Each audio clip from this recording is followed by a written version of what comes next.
ادامه تمرینات کتاب 18 قطعه میرسیم به تمرین شماره 8. پیش درآمد شور از ساخته های استاد علی اکبر شهنازی. ریتممون 2 ضربی هست، فای سوری داریم و سی کرون. هر چنگ رو برابر 1 شماره میگیریم، با سرعت پایین شروع به نواختن میکنیم و اینکه آخر سر همش رو براتون اجرا خواهم کرد. کوکمون هم می لا ر سول. 1 2 3 4. 1 2 3 4. 1 2 3 4. 1 2 3 4. 1 2 3 4. سی کرون نچسبه، یعنی میشه می فا سول لا سی. اگه به چسب صدای بمول میده. سی لا سول فا لا سول فا می فا ر می فا سول لا سول فا می ر می 2 3 4. به خاطر اینکه حجم ویدیو زیاد نشه تکرار رو نمیزنیم.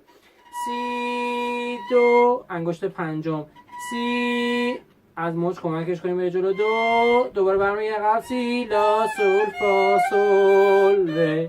پس میشه می فا سول لا سی. اینجا سی بره جلو، دو دوباره برگرد عقب، سی لا سول فا سول ر می فا سول لا فا لا.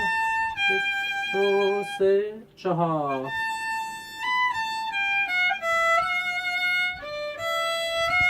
1 2 3 4. 1 2 3 4. 1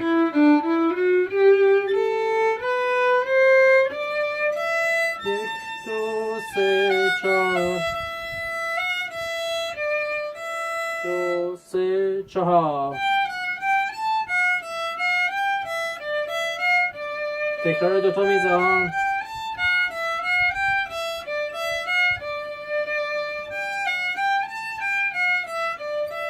2 3 4.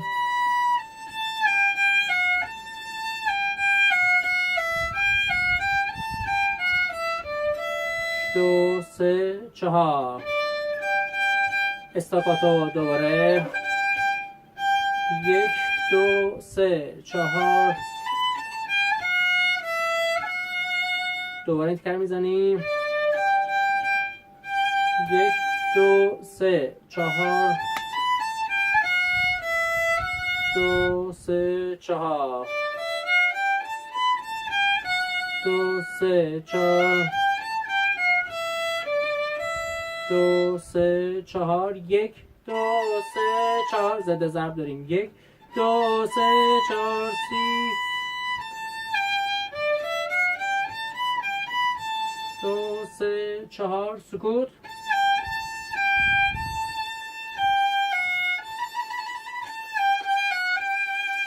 3 4. سی کرون رو توجه داشته باشیم. 3 4.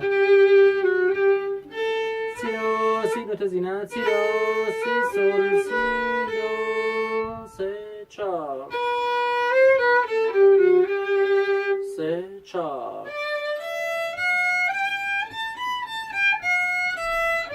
2 3 4. استاکاتو. 2 3 4. 1 2 سی 2 سی. 1 2 3 4. 1 2 3 4. 2 3 4. 1 2 3 4. تیل انگشت چهارم با فاصله با اون کرون اشتباه نشه. 1 2 3 4. 2 3 4. 2 3 4. 2 3 4. 1 2 3 4. با سی کرون رو سی اول، پس اشتباه نشه انگشت چهارم با فاصله میره. 2 2 سی سکوت.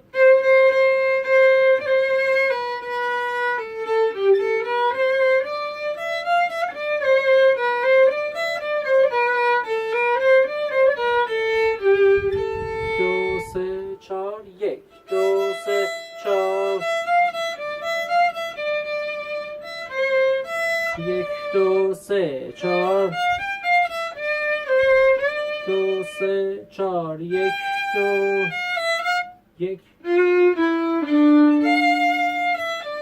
یک دو سه چهار، سه چهار، یک دو سه چهار، دو سه چهار،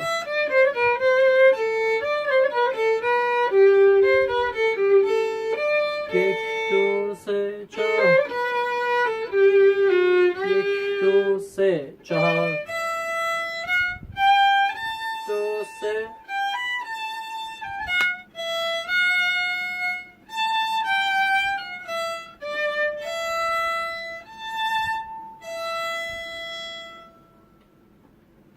تو ویدیوی قبلی هم عرض کردیم، تو این ویدیو هم میگم، تو ویدیو بعدی هم خواهم گفت، امیدوارم که خسته‌کننده نشه براتون. هدف از تولید این ویدیوها خدمت و کمک کوچیکی به اون دسته از عزیزانی هست که دسترسی به معلم کلاس ندارن، وگرنه هیچ گونه ادعایی پشت هیچ کدوم از این فیلم‌ها وجود نداره.